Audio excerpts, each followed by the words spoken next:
Hola, buenos días, ¿cómo es tu nombre? José. ¿Qué está vendiendo, globos? Sí, Estos son globos de helio, ¿no? de Helio. La máquina no la tiene, la máquina.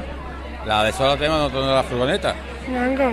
Y ha venido otro año aquí Siempre, llevamos ya muchos años vendiendo aquí. y se vende mucho, ¿no? Hay años mejores, hay años un poquito peores, pero bueno, siempre venimos todos los años. Muy bien, ¿te gusta el ambientecillo de la feria? El ambiente de aquí es maravilloso y la feria igual.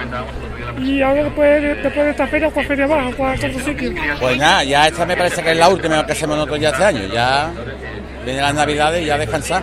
Porque ha estado todo el verano por ahí, ¿no? Sí, bueno, en verano nos dedicamos a otra cosita, nosotros nada más que los globos en fiestas así, más o menos aquí en el Pedroso, donde siempre venimos. Porque tú, ¿dónde eres? Nosotros somos Sevilla. Muy bien. Pues muchas gracias por atenderme. Nada, muchas gracias a ustedes. Encantado. Hasta luego.